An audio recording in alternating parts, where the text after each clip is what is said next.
السلام عليكم، كي دايرين؟ لاباس عليكم؟ نتمنى تكونوا كاملين على خير وبخير، ومرحبا بكم معايا في قناتي شيف ملكه. اليوم غنشارك معكم الكبسه على حقه بطريقه سهله، المكونات بسيطه. تبعوا معايا الطريقه والمقادير. هنا في الطنجره درت 4 كاس ديال الزيت المائده او البلديه اللي عندكم.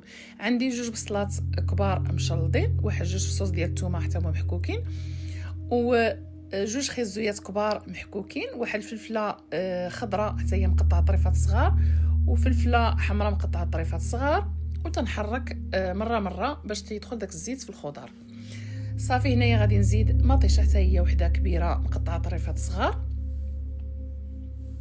وهنا غادي ندير التوابل. عندي ضامه البنه، زعفران شعره، ومعلقه صغيره ديال الكمون، معلقه صغيره ديال القزبور حبوب مطحون، ومعلقه صغيره ديال الخرقوم، معلقه صغيره ديال الابزار، ومعلقه صغيره ديال السكينجبير والملحه.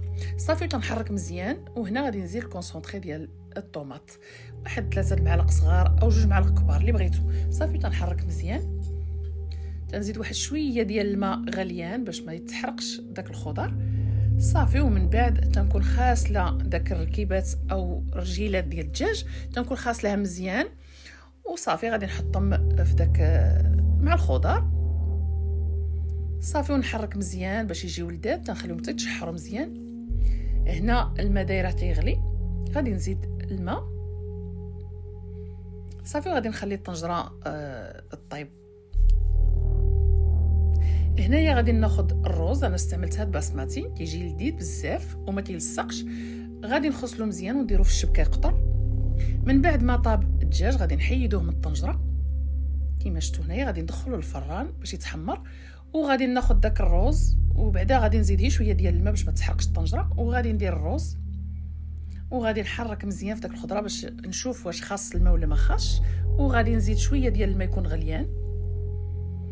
صافي ونقص على العافيه ونخلي يطيب داك الرز في داك المرق. من بعد ما طاب الرز هانتوما كيفاش تيجي، ما تيلصق ما حتى حاجه، تيجي مفرك ما شاء الله، وتيجي لذيذ. هاد الوصفه هادي تيحمقوا عليها الوليدات. صافي الدجاج حيدته من الفران حتى هو تحمر. هنا غادي نحط في الطبسيل وغادي ندير التزيين. غادي نحط داك الدجاج اللي خرج من الفران بحال هكا. غادي نحط فوق منه شويه ديال اللوز اللي حمرته، حيدت له القشره وحمرته في الزيت.